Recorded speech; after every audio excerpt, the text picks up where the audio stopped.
I almost gave up, but my mom was actually the one who said, don't give up. It doesn't make sense. You guys looked at everything, and there should be, you looked at everything. You guys are supposed to be allowed to have this. And she saw the difference just having them for 3 weeks made in my son.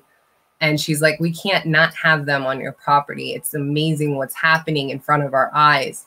And she wasn't wrong. So I was like, all right, you're right. I can't not fight.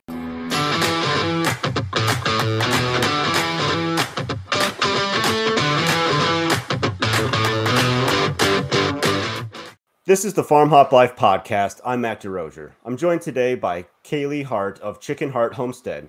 Kayliegh is new to homesteading, raises goats, and sells soap in New York. How's it going, Kayliegh? Good. How you doing? Doing good, thank you. So I reached out to you and you messaged me back. I appreciate that. And you said you've barely started homesteading, like at this point, 1.5 years, I want to say? 2.5. 2.5 now. Okay. So how did you get into it? Well, we had friends who had just like a whole bunch of chickens, and we were starting to get eggs from them because we were like, let's try like real homegrown eggs and everything. And we fell in love with like the flavor and the quality of the eggs. Like even just the color of farm grown eggs yolks is completely different from store bought.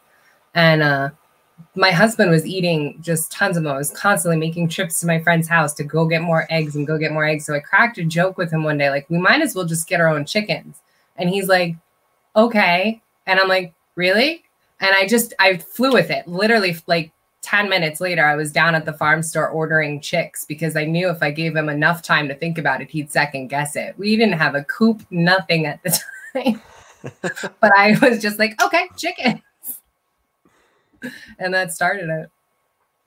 Thankfully, chickens, like, even though you didn't have the infrastructure, they're pretty easy. I mean, you can literally buy a box of stuff to raise them at like almost any farm store and you get up and running in 30 minutes. So yeah, at least it's easy that way. So how did you, what happened after that? How did you get into the goats? So we got really into the chickens first. We did a lot of YouTube watching, and we just were watching all sorts of different YouTubers with their homesteads and the things that they were doing. And we've come across a lot of them that it wasn't just chickens or ducks or geese or something. They had, other farm life. And we are limited as far as our property goes, as we are only on a 2-acre lot and we're in a village. So we're very limited with coding rules and everything of what we could have. And my husband was like, I really want to have goats. So we looked into it and we just decided to figure out which breed we wanted. We figured out the Nigerian dwarfs seemed like a really good fit. They're slightly quieter and they're smaller breed and good for dairy. And we went full throttle. It wasn't just get 2 because, they're herd animals. It was, let's start off with like 11 or 12. Oh, wow. Yeah, we weren't playing games. I guess not.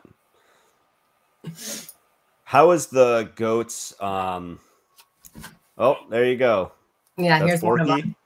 This is Forky. He's our newest little baby. He comes from incredible show lines and milk lines. So he's going to bring some really nice babies to the herd.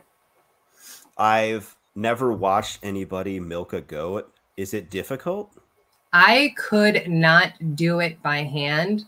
I tried and I just made her so angry and so ornery. So I wound up I felt so bad for her. I was like, I don't know what I'm doing wrong. But I wound up just getting a milk machine from Amazon for like $110 and it works beautiful. And she stands there nice for it. That's pretty slick. Yeah, does it take a long time? Does it depend on the goat? Maybe 10 minutes from start to finish for one goat. Just once a day, twice a day?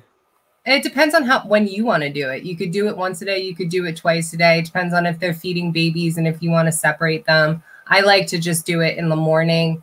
I don't really like to be bothered. And it's hard to get out of the house because of our son being autistic.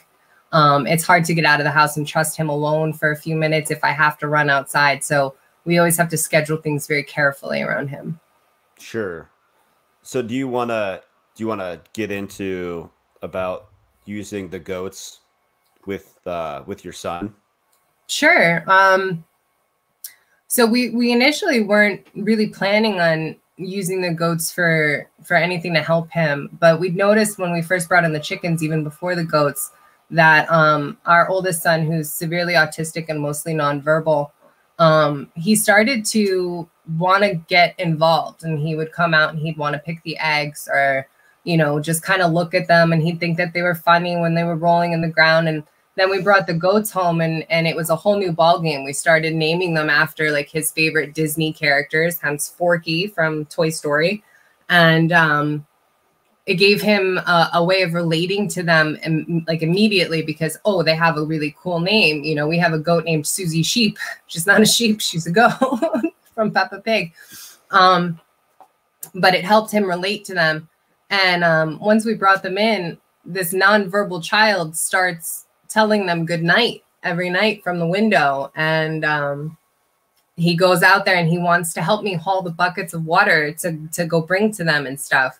The one downside we realized is, because autistic kids can be very sensitive, is that, well, it's not a downside, it's actually a really good thing, that they can't have a dirty housing at all. It has to be super clean, because he's like sensitive to the smells from them. So like the buck pen, he doesn't really go in too much, because the bucks, no matter what, they have a musk to them.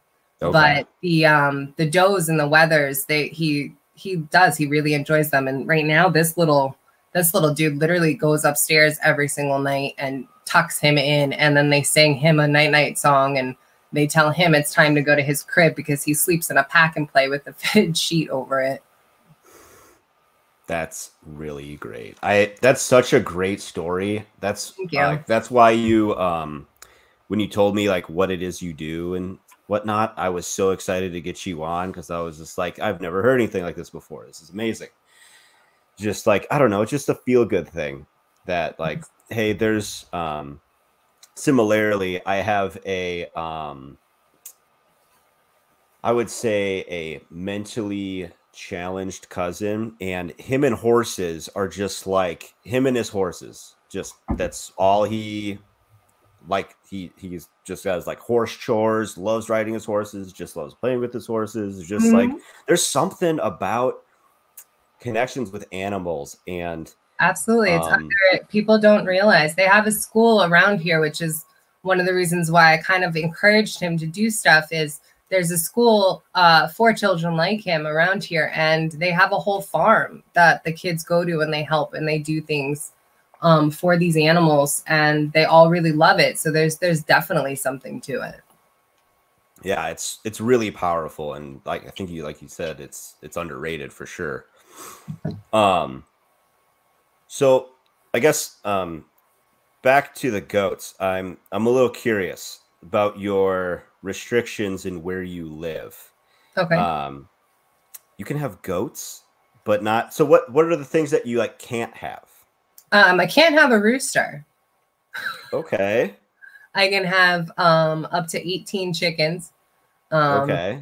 Nothing else is written in the code as far as like other fowl.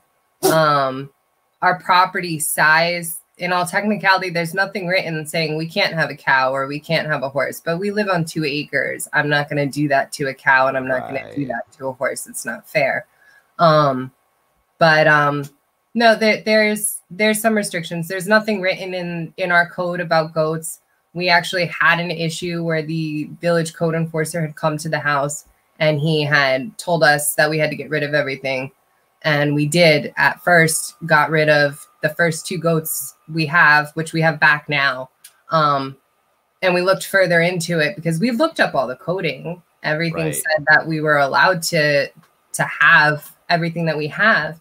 And I actually had to get his boss on him, and they had to bring in the village attorney to look through the code and everything to find out that he acted too quickly in telling us to get rid of things without looking into it, that it's not written. And because it's not written, we can have those things. But since the connection Riley has developed with them, I spoke to his doctor, and she wrote us just as a backup in case they ever change the law and we would have to fall into like a grandfathered in thing or whatever. She wrote us a doctor's note for him that basically states that he, as long as he has his condition of autism, which is a life condition, can have an entire herd of goats. So they're safe. Good. I like that you went over that guy's head instead of fighting him. You're just like, I like that. I like that tactic a lot. Just put him in his place. I almost gave up, but my mom was actually the one who said, don't give up. It doesn't make sense. You guys looked at everything, and there should be, you looked at everything. You guys are supposed to be allowed to have this. And she saw the difference just having them for 3 weeks made in my son. And she's like, we can't not have them on your property. It's amazing what's happening in front of our eyes. And she wasn't wrong. So I was like, all right, you're right. I can't not fight. So we fought. Sure. We got the 2 back. Unfortunately, one was supposed to be a breeding buck. And where he went was to rescue, and he got castrated. So we don't get to use him as a breeder, but he's the happy little weather telling us when our girls are in heat now. So there you go. Still making them work. Yeah, absolutely. So then what else do you have on your homestead? We have a bunch of chickens, and we have a miniature pig. She lives inside the house. We've actually had her longer than we've had any of the other farm animals. Oh. Her name is Peppa. She is 6 years old. Should have guessed. Yeah, right. She's 6 years old. She lives in the front room of the house. And she's like a pet. She's like one of the dogs. And then we have 3 dogs and a bunch of little inside furry critters. We love animals in this house. I can tell. Yeah. What about your garden? My greenhouse just collapsed with the winter, so it needs to be redone. Oh. Yes, sure did. Well, it was one of those like pop-up greenhouses, so it lasted a good 2 years. And this year I knew it just was kind of already shot. And I've got other plans in my head of what I want to do, which brings me to my goal of this summer is I'm going to learn how to use a chainsaw. I want to build nice. Yeah, I want to learn how to build kind of like a cabin-like structure around the raised beds that I had built. And I want to turn it into like just like a really cool with like the natural wood. We have a lot of trees that we had felled. And I want to take a lot of the wood from those trees and just create kind of like a cabin base with like the side paneling and make just like a really intricate looking, neat greenhouse. That'd be cool. I've got some summertime goals. I try to come up with like 1 or 2 things that I want to learn that's new every year, and like little projects that are like, okay, let's get this done this year, and maybe next year we'll focus on that. We try not to overwhelm ourselves with, let's get it all done. That definitely backfires, because then you're just drowning to try to get everything done, and then nothing gets done. Absolutely. So, like, I've got a rock path that I started building for drainage, because all the water runs off the gravel driveway to one side of the house, and then it was just a ton of work digging out the hard dirt and then, putting in drainage there. And I stopped, and I don't even remember why I stopped. But it doesn't matter, because right now it's just a muddy mess because there's no more rocks. They stopped. I stopped putting in the rocks, and it's been like that for 2 years. And so I got to come up with a different plan or just finish it. So, yeah. So bigger greenhouse, nicer greenhouse. What motivates you to grow your own food? The quality of food. And my son, I think a lot too, because he's not just autistic, and most autistic kids also come with ADHD, which he has a nice case of in addition to his autism. And there's a lot to be said about food and the quality of the food and the fake preservatives and everything and the dyes and stuff that are in a lot of like store-bought foods, basically exasperating the hyperactivity and his inability to focus and stuff like that. So having more natural foods come from a place that we're familiar with, that we know where they came from. We know if they were sprayed with anything, which they wouldn't be, because I just don't like doing that. Right. But we know exactly it started as this teeny tiny little seed and it grew into something. And I mean, there's pride there too. You put a seed in the ground, you water it, you take care of it, you nourish it. you hope the moles don't eat it. And then if they don't, you've got something to put on your own table, which is, it's really pride. Like, there's a lot of pride involved in that. So in doing the growing your own food and feeding it to your, have you noticed a difference in his behavior or attention, or just by feeding him homegrown food?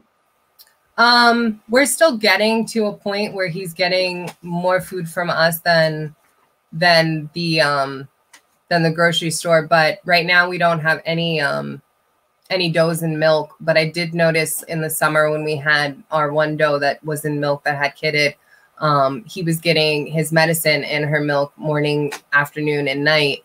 And because he was drinking the goat's milk that came from the farm, we knew what we were feeding her. I did notice his behaviors were a little bit different in a good way. And he was a little bit calmer. I mean, granted, he was getting medication, but it was a noticeable difference in his focus. And this summer he blossomed in speech and everything else. And he was eating some vegetables and stuff from the garden as well. And things, it was just not as much store-bought stuff as it was from home. You know, his eggs are now always from home. We have that, you know, it seems to be, I think we've seen improvement in him. Whether I can say definitively that it's because of the food or whatever, I can't, but I noticed we've seen a lot of growth in him this year.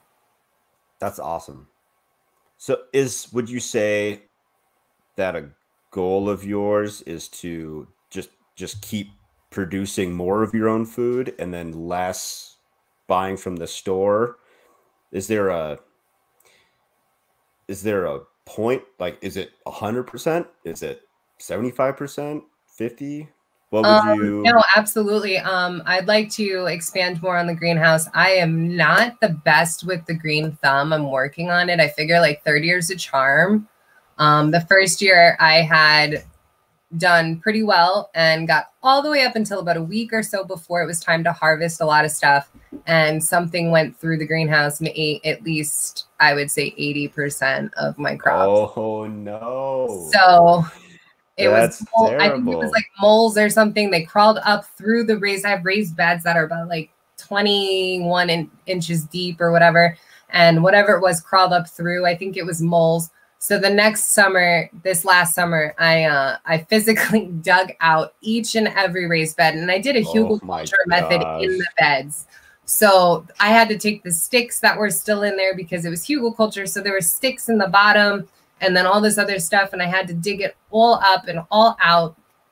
And I lined the bottom with hardware cloth. Like, these little suckers aren't getting up through here this time. And then filled them all back in. That was like a weekend's worth of work. You know, the kids are at school, the husband's at work, and I'm out there just shoveling away.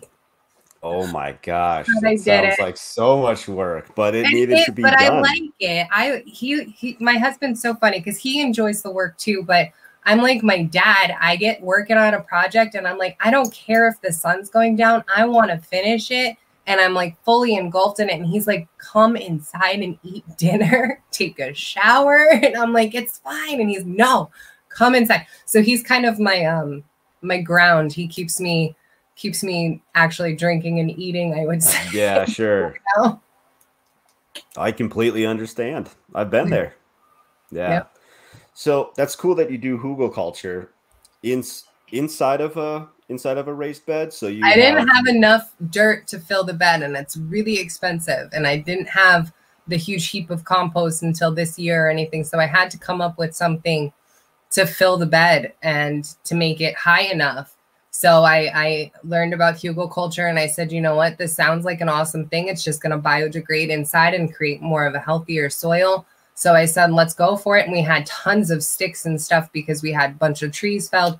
So I just went out and collected as many sticks as I could and filled the whole bottom. And we had straws filled up with straw. And then I put some compost and then dirt on top and did it right inside the raised bed. It was a good way of filling it. That's great. So what other like methods or techniques are you trying on your place? We've tried a lot of things. I mean, honestly, YouTube leads us to so many different ideas, and it's like one person says, "Oh, do it this way," the other one says, "Do it that way," and sometimes we'll combine them and make it our own way.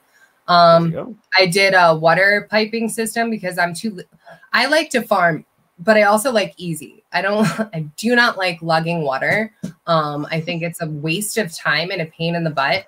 So I came up with, I found a video again on YouTube and kind of made it my own, and ran PVC piping from the hose spigot and put it all together and made 2 new spigots, one by the chickens, one by the greenhouse, and then have it where all we have to do is turn the hose on, and it's got ball valves to turn it on or off, and different ball valves in different lower and high points so you can drain it out so it doesn't pop in the winter time. And that helped us because I'm lazy and I would rather just have a hose right where I want to be and not lug a pail of water to where I want to go. I hate winter time. Like, I want spring now because I'm lugging water. I can absolutely relate. I put on this year, it was like, I think it was Prime Day or something like that. And I bought 5 irrigation timers that like hook in line with a hose. So the little watering that I have to do for like my postage stamp of a lawn, because the rest of it's like, I'm on just over 2 acres also. Okay. The rest of it's just like sage and knapweed and just kind of, I like the sage. Knapweed can go away. But like, anyways, the lawn barely needs any watering, but I don't want to do it.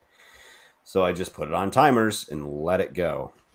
So, yeah, I mean, the thing, like, to do like those little tricks, it just lets you put in like the 5, 10, 15 minutes here and there to the other things that you really want to need to get done. Not like these mundane carrying water or carrying a hose or whatever it is. So absolutely, little things like that always work out. Don't eat my hair. Is that an issue? Do your goats eat your hair? Not all of them. This guy, though, will just chow down, and I tell him it's hair, not hay, and he just doesn't listen. Well, if it didn't smell like hay, I'm assuming. No, well, it could. I mean, I'm outside all the time. So what if you tried that worked well? Homesteading. Homesteading's working out really well. I'm glad. It is. It doesn't always for everybody. No, it doesn't for everybody. But we found a part of us that we didn't know existed until we did this. And it brought my husband and I closer together. It brought the kids and us closer together. Heck, it gave me a business to do from home when I've been thinking for years, how can I possibly maybe work from home and spend more time with my son? His behaviors require me to be home. So I'm constantly stuck doing like, a evening shift of some kind of job that is only like 2 or 3 days a week because I can't be away from him too long because it affects him. So it's got me to a point where, my hope is that, by this time next year that I'm not doing a side job at all anymore, that I'm working straight from the house and that I can have all of my focus here on the farm and the family and everything else. So homesteading, it brought us a lot of good. Good. That's great. So what hasn't worked so far? You're trying new things, a little bit of this, a little bit of that. What hasn't worked? Ducks. Don't buy ducks. Just because they're messy? They're horrible.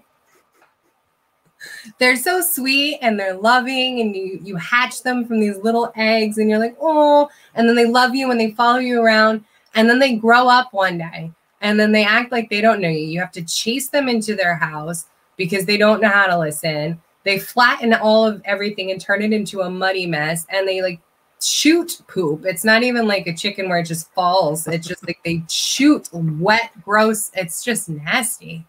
No, ducks just were not, they're not for this homestead. Let's just put it that way. That's fair. That's fair. Not every animal can be for every place. There's no one size fits all. Like, Yeah. I don't think I'd really want goats. So, I mean, I thought about sheep. We almost pulled the trigger on sheep, but we've have like a lot of infrastructure that we would need to do in order to keep sheep. But yeah, I don't know, because I've heard a lot of people have a really great time with ducks, but I feel like they're also very noisy. They can be. They can. You know what's really noisy? A guinea hen. I haven't heard that. Are they noisy? Oh my gosh, they're horrible. We have my mom's. During spring I hatched out 8 guinea hens for her, and we gave them to her, and I helped her set up, what we thought was a really safe habitat for them at her property. And it was safe against most things, but not a bear. And one survived out of all 8. So I told her, I was like, you can't leave him there because the bear's going to come back. And I brought my trail cam over and hooked it up inside. And I says, you watch, he's going to come back. I took the guinea hen home with me and let it live with the chickens. And lo and behold, on that trail cam, there comes the bear crawling in there like, hey, where's the rest of the meat, So, but yeah, we have him, and I can't wait to return him. I mean, he's nice and cool looking, but he is loud. They're like an alarm system. Anytime we come walking down the driveway, they're just, and then the one thing is good is like if the deer are walking around in the yard or a fox or something, they are an alarm system. So they are loud, but they're useful loud, like not like ducks. I did not know that. I'm gonna have to, after this, I'm gonna have to look up what a guinea hen sounds like, because we got a catalog for poultry and be like, hey, would you like to buy more meat birds this year? Not this year, and guinea hens is one of the things. Sorry. And yeah, we both got problems today, but that's all right. We're working through it. Yeah, sure. And guinea hens was in the catalog, and I'm like, oh, I've heard good things about these. Like my wife and I, we like watching Homestead Rescue, even though my gosh, we were watching that last night. Over the top dramatic. It's just funny though. And so they used guinea hens, I think, in one of the episodes. And so we thought about it because they're supposed to be like good foragers and whatnot. And I was just like, I don't know. And they're really good for ticks. That's why I hatched them for my mom, is because she had such a bad tick problem on her property. We went for a walk through her yard, and 5 minutes later, we're back at the house and pulled 5 or so deer ticks off of us. Wow. And I said to her, I says, I can't bring the kids over here until we do something about it. And she's very homeopathic, and she doesn't want cool. unnatural things and stuff like that, So I says to her, I said, get yourself some guinea hens or some chickens, but the guinea hens can eat over 3,000 ticks in a day. I think it's 3,000. Don't hold me to that fact. It's either 1,000 or 3,000, but it's definitely in the thousands. And that's just one guinea hen. And I think that the ticks are attracted to them because of their body heat or their carbon monoxide or something that they expel. And they go right to them to just be eaten or something, because we had gotten her 8 and they were in a small spot on an 11-acre lot. Now, she doesn't use the whole 11 acres, but the section that we were having issues far away from where they were, there were no more tick issues, and they weren't being let out constantly. So that something was good about them being there. The numbers completely dwindled. Complete side question. Go ahead. With your mom being more homeopathic, was there anything, like any suggestions that she had for you, for your oldest son being autistic? Like, hey, I have no idea what anything would be like. Not really. She's always offered advice. I don't think there was anything medicinal, or herbally, whatever, offered as far as his condition goes. A lot of the times, like Like she was just telling me a whole bunch of things to take because we just got over COVID, you know. She was, you know, take zinc and vitamin C and vitamin D and, you know, take drops of oregano essential oil mixed with olive oil and put it under your tongue and hold it there as long as you can. And she's, all these things will help you. And I know they will, but I don't think there was anything other than, you know, just the typical, we got to get him into speech therapies and occupational therapies and the right school and stuff like that. Nothing really medicinal wise. I don't remember. Okay. I was just curious. Yeah. Because, like, I've known people that are like that. And, like, my wife is in a herbal class right now, and she came back from class. Her classes are 2 hours, 2-hour sessions once a week. And she'll just, like, unload everything that she just learned on me, and it's super cool. Like, you know, oh wow, I didn't know that about what, like, this thing, or like nettles and like rose hips, and you know, we can make a thing out of this, but you know, we got little hairs in, I don't know, just like little, almost like a lost, it's almost like lost knowledge, like it is just lost knowledge, just not taught like conventionally. So no, you're told big pharma is what it's supposed to be, and that they're supposed to be the fix all cure all, and not realizing that growing in your backyard could be something that may help you better. I mean, I don't know how many times I've used something herbal and found that it's treated me way better than, you know, taking that cough syrup. You know, sometimes old school remedies. I mean, for COVID right now, you know, one of my biggest things for the cough is a spoonful of sugar with a couple drops of whiskey on it, and you eat the sugar, and it works better for my cough than Robitussin does, you know? That was grandpa's secret recipe for getting rid of a cough.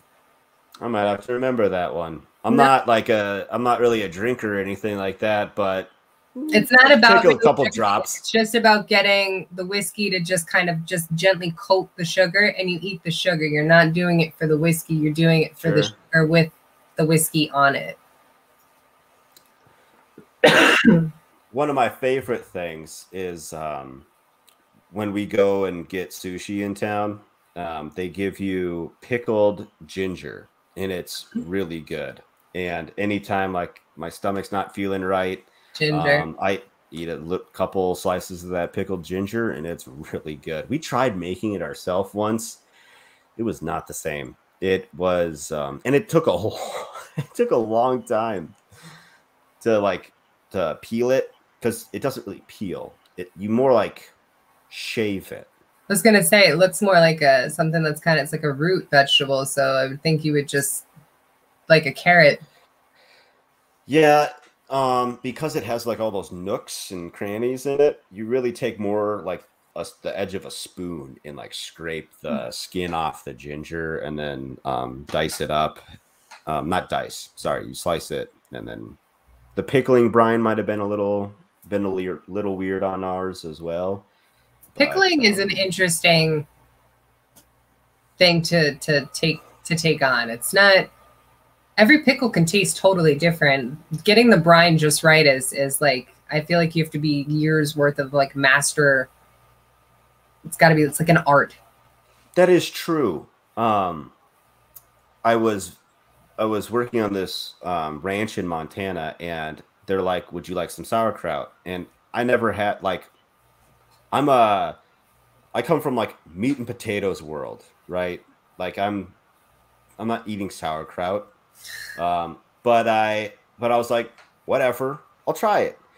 And so I tried it. I'm like, this tastes like pickles. No one told me this tastes like pickles. This is great.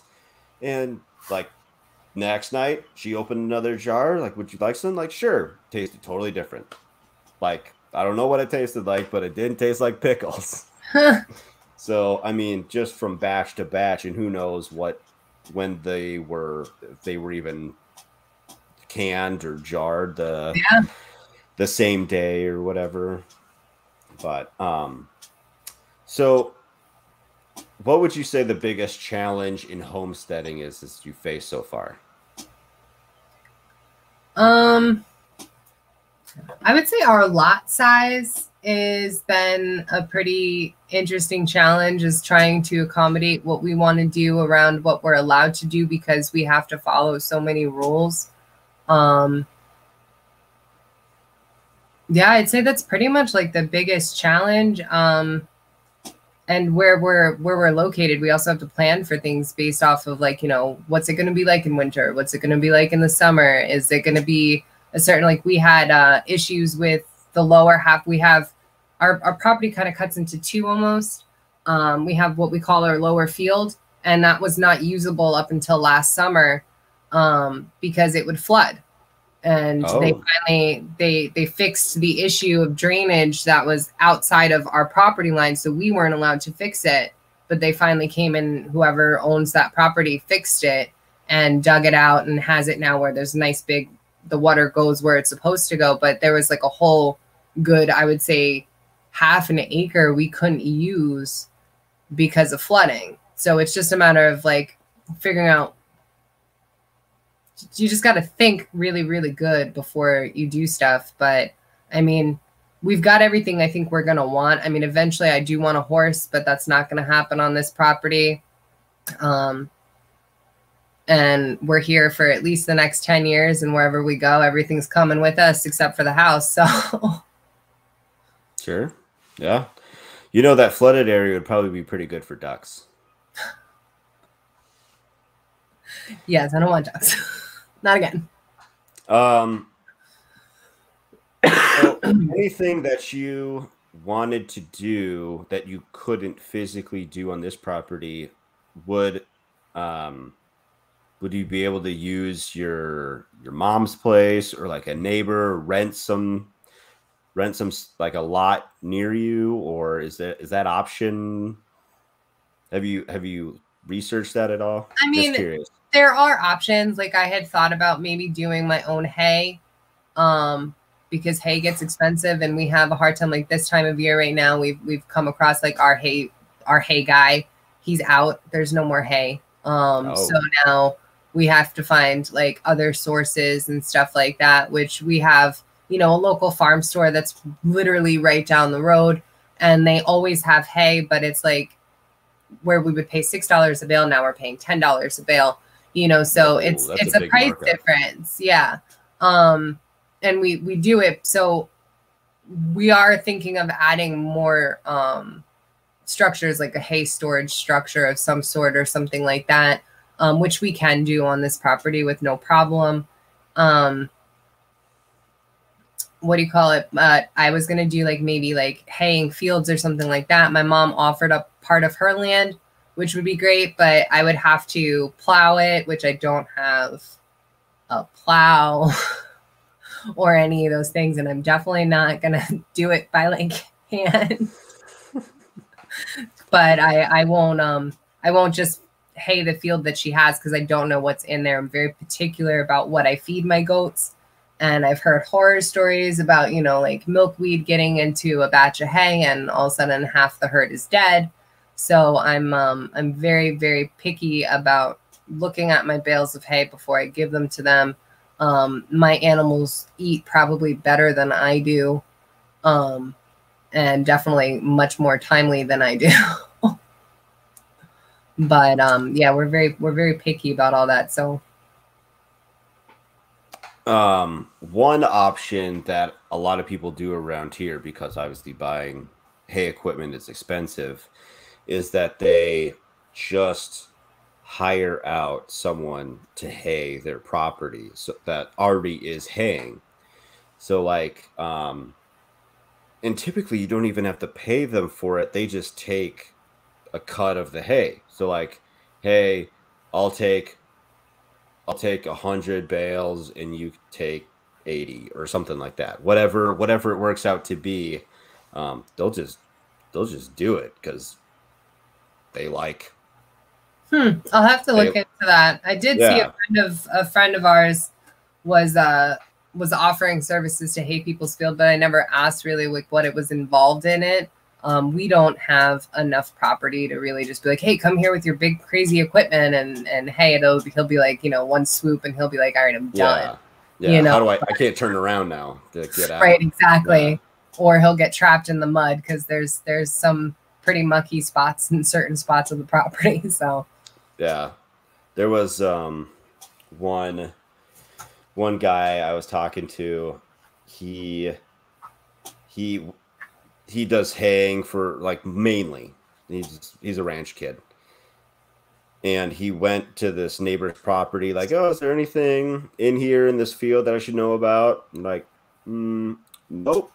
And so he's haying their field, and they hit like the wellhead or something like that, or something weird on their property that was sticking out, and it was covered with hay. Couldn't see it. And so he, like, the money that he made selling the hay was less than the cost of repairing the thing, plus the equipment of his own that he ruined. And so he's like, I want to be mad, and I still am kind of mad, but like, you told me there wasn't anything in this field, and you didn't want any of this hay. I was just gonna, like, you just wanted it hayed.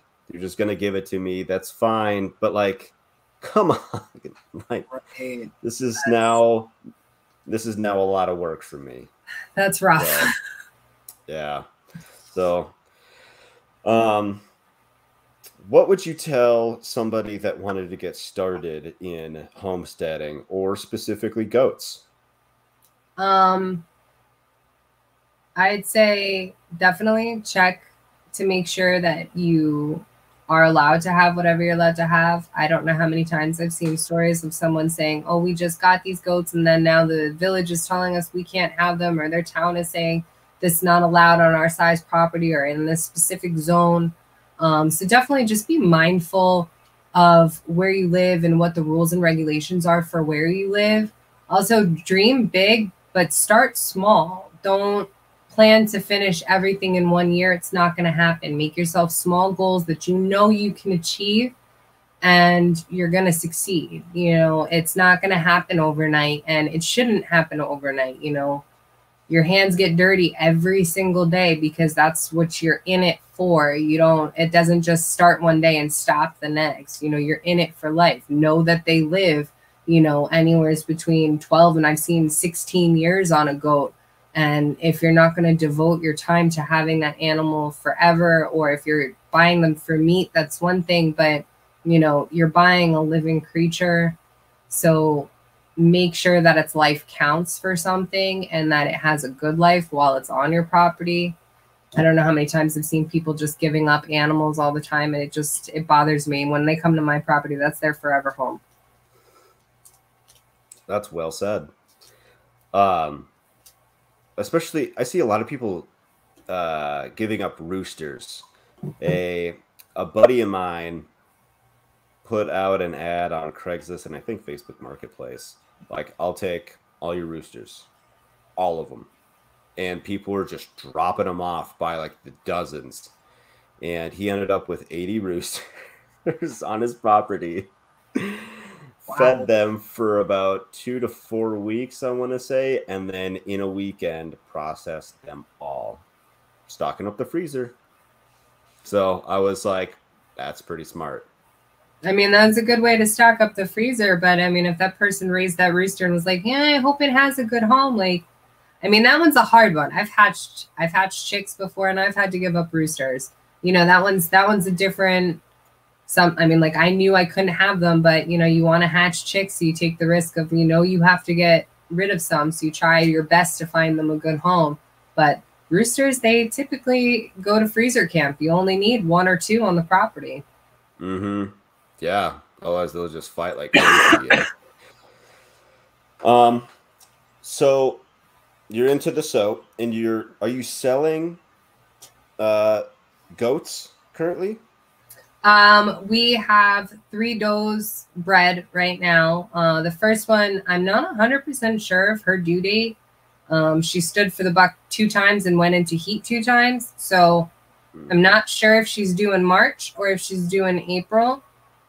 Keeping a close eye on her, though, around the first possible due date. But we have one due anywhere March 19th or April 10th. We have another one due April 14th. And then we have another one due May 6th. Is that normal that they're spread out from like that far of like a month? Well, a lot of ours are young because we just started out. So we have a lot that are, not even quite a year old yet. You can breed them as early as 7 or 8 months old if they make all of the body requirements. So you want to make sure that they're at least 40 pounds or larger. This is the Nigerian dwarf goat breed. I'm not talking about, the larger breeds or anything like that.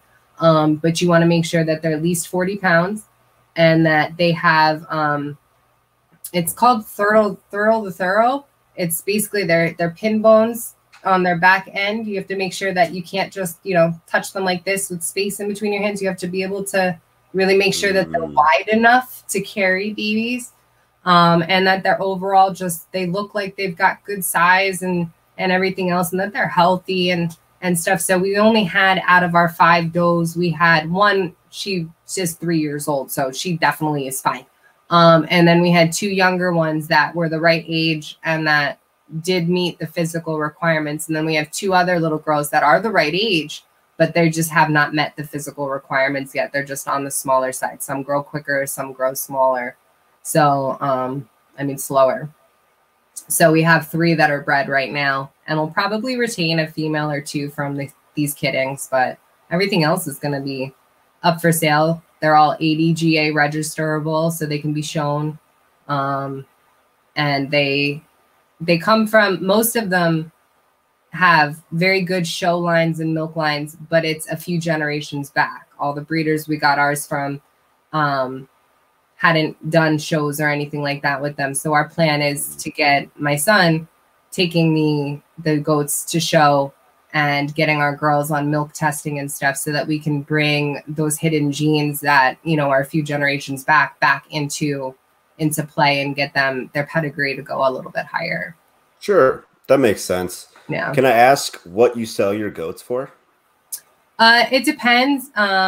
Like this little guy, when he starts making babies, they're going to be a lot more expensive because his dad is a 3-time grand champion, 3-time best in show, 2-time best in breed, and a whole bunch of other stuff, and also comes from stellar milk lines. He's already like a star beat buck. And then his mom, same thing. She won a few shows or a show or 2, and she has her milk star already. So he's going to be pushing some really good genetics into the herd. So his babies will sell for more expensive. The ones that we have to play it safe. We can't just sell for $200 and hope that somebody doesn't turn them into meat. They're dairy goats. They're not meat goats. We love our animals. We don't want to see them turn into somebody's food or go to auction. So we sell them for a little bit more expensive, and they are ADGA. They are good. They all look really good. They can be shown. So our does go for a start of $450 a head. Our bucks start at $350, and the price is subject to change depending on certain features that they come out with. And wethers are always $200, $250 because they're castrated bucks. They're only good as a pet. Okay. So like, what kind of features would somebody be looking for when they're buying a goat? It depends on what they're looking for it for. So they could be looking for a stronger dairy line. So they may pinch the skin and look for a looser skin on the goat. A looser skin on the goat means that the bag has an ability to fill. Even on a buckling, bucklings pass over a lot of their milk production genes to their daughters more so than their moms do. They'd be maybe looking at like the skin, or they might be checking out like, do you have pictures of the udder to see what they look like? I mean, I've seen some of the udders, like this little guy's mom's udders are like way bigger than my head. I mean, just these giant things, but you also want the connection of the udders on the back end to be strong and solid, because you don't want that bag hanging on the ground. You're looking at bacteria, the kids not being able to feed because it's too low to the ground. So you need strong structure in that that udder. There's also an LA Appraisal Scores which we're gonna be getting eventually. Everything costs a decent penny to do, you know, and we're not made of money. So we're gonna get there eventually. But there's the LA appraisal, which is basically like a appraiser will come to your property, but they appraise the goat. So they see the way it stands, they see how it holds itself and how thick it is here or thin it is here, and they tell you, you know, how long its neck is, and they'll give it a number. Best number to have is between 90 and 100. That means you have an excellent quality goat. It's not the easiest to obtain those numbers, so you'll see more often like in the 80s, which is just a very good conditioned goat, and it's still a really good goat to have. And then there's show history, you know, like did the parents win shows and stuff, because that's also an indicator that the babies may be able to, or it could be passed on in certain which ways and stuff. So there's a lot of different things people would look for. And then there's, you know, regular everyday people who are just looking for like a pet, but they want a certain color pattern. Nigerians come with such excellent color patterns. Actually, what Forky is here is my absolute favorite. It's called a chamoise, and it's a black underbelly with black legs, and the brown body with the black stripe down the back. But then there's a lot of different other ones. You have buckskins, you've got moon spots. Moon spots are different little like misplaced spots of different color on the goat. It can be anywhere, and a lot of people look for moon spots. People sometimes want blue eyes over non-blue eyes, or you have horned goats or you have polled goats. There's a lot. That does sound like a lot. It's interesting trying to figure out like what the values of all those characteristics would be. Like, I don't know, is it more 400, 450, 500? High as 6? So like it's weird to like, is there, what's the goat market by you like? Is it competitive? Are you like, it's like you and one other person that are goat breeders? I've had to, for the most part, travel to get my goats. I haven't found a lot of people locally by me who have this breed. The one I didn't even know she existed until like last year is the one I got Forky from, and she's actually only about 15 minutes away and works right down the road from me. So we've become friends now. But she's got goats that are, I mean, I can't even compete with hers because she shows everybody and she's got them all on milk testing. Like I can't, I'll catch up one day. Sure. But I mean, market wise, I mean, I've traveled up to 5.5 hours away to go get my guys. So, I mean, I think if you put them as a reasonable price and, you know, you show people that you care and that your goats are well cared for. I mean, there's also disease testing. I do that. I think it's very important to disease test your herd. You can introduce things to your herd if you don't. And a lot of people, like, I will never buy a goat that's not from a herd that's disease tested. Some people will. So, I mean, there's a market where someone could be selling one, but they may not test for stuff and they could be giving you anything, you know? So I don't really do it to be in competition with anybody. I do it because I need milk. You got to breed them in order to get milk. And they just happen to be their own little money bags there too. So it helps. Do you sell the goat milk itself? I don't really want to get into selling food products or dairy products or anything like that. I feel like there's way too much red tape to go through to do it safely and not get sued. So I don't sell the milk, and I only like give eggs to friends and stuff like that. I don't really bother with like farm food stuff. I think there's just, it's out of my realm of comfort level, I think. So I do the soaps. Sure. And I really enjoy the soaps. I keep them as natural as possible. I refuse to use fragrance oils or anything, any colorants or anything like that in there. Anything I do for color and stuff comes from like actually infusing something from a plant to get that color from the plant to go into the soaps. and essential oils and things like that for scenting. I've also infused oils with like vanilla and stuff because you can't get a vanilla essential oil. It doesn't exist. So like you have to infuse other oils and stuff to get like a vanilla scent. I stay as natural as possible, but I'd rather do the soap side of things than the food. And then I'll keep milk for ourselves. Like Riley loves yogurt and he loves milk. The kids used to run outside to watch me milk Amber. And that's our big mama goat. We were milking this summer. They would run out there, watch me milk her, and then be waiting for me inside when I'd come inside with the pail and pull the strawberry syrup out of their fridge. And I'd look at them and go, it's not even cold yet. So, I mean, it was a fight to even take any of the milk for soaps because the kids were too busy going, I want to drink it all. That's really funny. Yeah. How many kids do you have? I have 2 boys. Okay. That's really funny. Shoot, that made me forget my question. Oh, I remember. Do you do goat milk lotion at all? I'm actually in the process of, I've designed it. I've made the recipe. I'm going to make a body butter, but it's not going to be a goat milk one to start. I'm going to start with just a regular body butter because as soon as I introduce any kind of water substance like milk or anything like that to lotion, you need a preservative to put in there.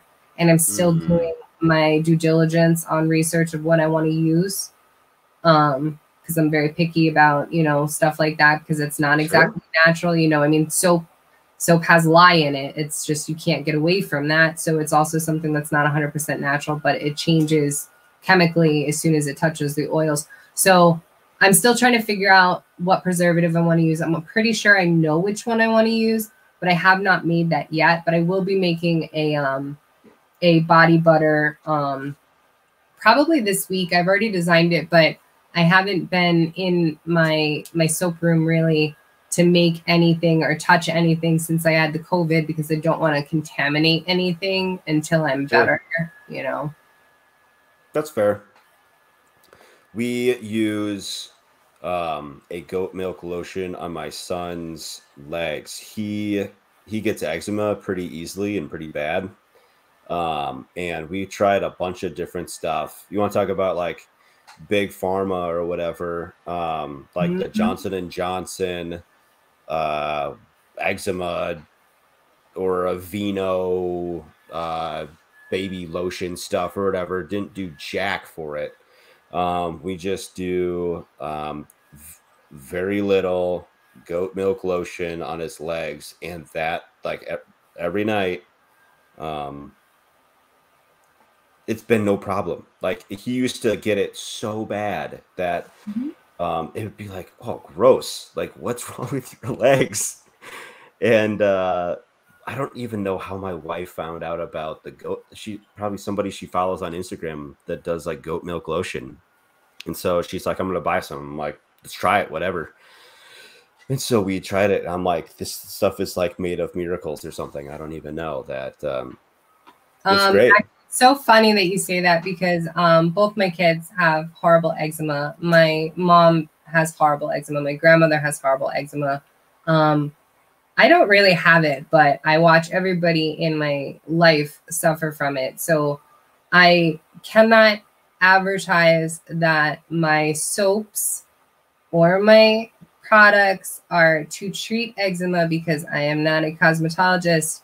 But what I can say is I've researched a lot into the specific oils that I use in my soap and the super fat content that I leave, which if you don't know, super fat content in soap is it's a percentage of the oils that are not turned into soap that are left in it to continue to hydrate the skin. So if you have a 0%, all you have is something that's cleansing, that's probably going to leave your skin super dry and not fun. But what I do is I do a 7% super fat, which is kind of high, but eczema is a dry skin condition.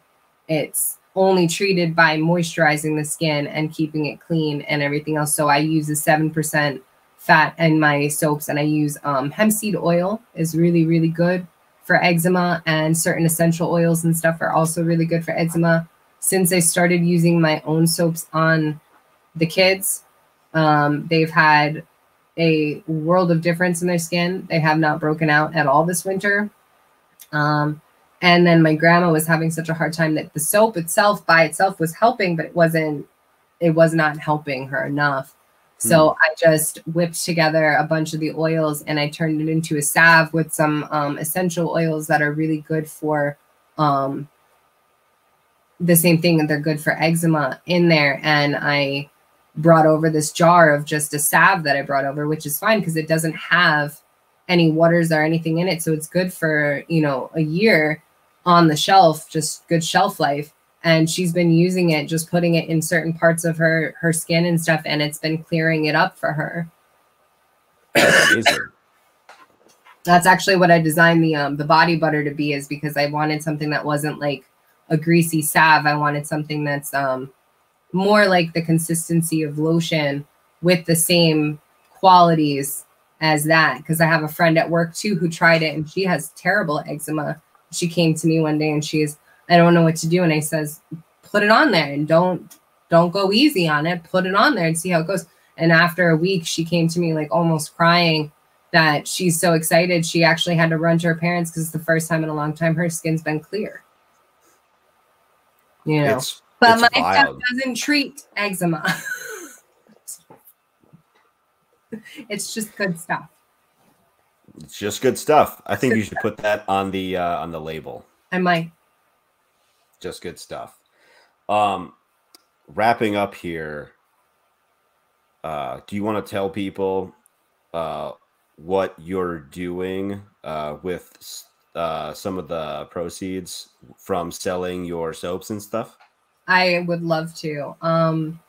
So we are so grateful that we've been given this opportunity to do what makes us really happy and to watch our son just starting to thrive from being around these animals, and that he's getting so much from them. And we feel like, you know, we've been given like this gift from the universe. So we decided to give back a percentage. And so every soap or lotion or whatever we sell, when we really start getting going, everything we sell is going to, we donate 10% to a scholarship fund called the Devin Hausmann Memorial Scholarship Fund. We donate 10% of it every single month to this fund to help kids like my son get into certain colleges or programs. Or it's these kids don't get an opportunity like a normal kid to excel or to get scholarships and things, because they don't meet the typical requirements. A lot of them aren't even able to technically graduate because they're working on like an IEP and they're not classified as a normal kid. But like one of them may have a dream of, I want to open up a candle store and I'm really good at this and I know what I want to do. And some of the money can be donated or not donated, but given to the kid as a scholarship to help them get their feet on the ground. But it's meant for children who are special needs or have special gifts, to give them an opportunity that they might be overlooked for in any other place. And it's just a beautiful thing. We know the two parents that started it, their son passed away in 2021. It's so weird, but he was so much like my son. I mean, he was much older, but like almost to the T. All the stories I hear and stuff, I feel like I'm hearing stories about my son. And it was just a tragic thing that he passed away. And he was such a kind, sweet soul. And they wanted to do something because of, you know, in honor of him and in memory of him. And they started up this amazing scholarship fund. And their first year, their goal was to reach $20,000. That was this year. They had to reach it by December. December came and they were at $25,000, which $5,000 more was their next year's goal to get it up, and they've only been increasing and climbing and climbing. And every single month I sell soaps.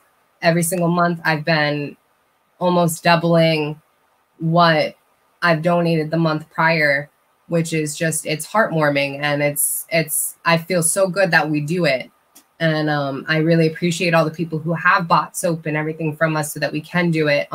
Baby goats, when we sell them, we don't do a percentage, but we do $50 off the top of every baby goat. You know, so I sell a baby goat for $450. 50 of that $450 goes right to the scholarship fund to try and help these kids excel and get a chance to further themselves in life. That's amazing. That's really cool. Maybe we can talk about this more after. Sure. But what I was thinking about today in prepping for this was like, what if she set up like sponsorships for like the goats, like sponsor a goat, like whatever. Like, I don't really know exactly how that would work. Maybe like the breeding bucks, you like, since you're going to keep them and you're going to name them, or your son's going to name them, like, hey, would you like to sponsor Forky for like $100 or whatever? And like that $100 you would, you know, be added to your monthly amount that you write your check, or whatever percentage of that amount, like someone sponsors the goat for, could go towards that scholarship fund. I don't know, just like just an idea I had like floating around, like how could other people get in on what you're doing? It's just like, I don't know, just curious. So but hey, is there anything you wanted to wrap up on? I definitely wanted to hit the donation thing, because I thought people should know you know, what we do with the money and everything else. I think I'm good. All right. Where can people follow you? Right now, I'd say the best place to follow me is on our Instagram, which is Harte Homestead. I will have links to that. Okay. I do have a Facebook page. We don't have a ton of followers, but I will be, especially in March and April, I'd like to gain more followers on there. I'm maybe posting live pictures of the live videos of the births from the goats. Some people may think it's gross, but I think it's fascinating. So I'll probably be doing that on our Facebook page. Our website right now is under construction. I'm having difficulties changing the domain name to the one that I've paid for from the one from like the free Wix website and stuff like that. So I'm having an issue getting that resolved. So right now I can't really give, it's supposed to be chickenhearthomestead.com, but when I pull that up, it's not leading me to anything. So I'm not the most tech savvy person in the world, so I'm trying. But Instagram is definitely the place to follow us. I post on there at least 2, maybe 3 times a week, sometimes even more because I'm bored. And there's a lot of Forky content these days. He's been doing tricks, and actually he's got 2 new tricks that he's going to be debuting soon too. So I'm going to look for that. I'm going to watch for that. So nice. Well, cool. You can follow Farm Hop Life anywhere and everywhere. Trying to make it hard to avoid us. So this has been great. I appreciate your time. No, thank you. I appreciate yours. Hey everyone, thanks for watching. I'd love to hear from you. Please leave a comment below or send us an email, farmhoplife@gmail.com. Those are always great to read. Like and subscribe as well. But most important is sharing this video. We really appreciate it. You can check us out on all the social medias: Twitter, Instagram, TikTok, Float, MeWe, and Odyssey. FarmHop.life is where you can see stuff that we post on our social media pages and sign up for our email list so we can stay in touch. FarmHopLife.com is the main site where we will have lots of exclusive stuff that we don't share anywhere else, and some merchandise to help us keep going. Additionally, you can listen to the podcast there and add it to your player of choice. Also, where you can sign up for our email list to let you know of new episodes, interviews, or big changes. Check it out. Thanks.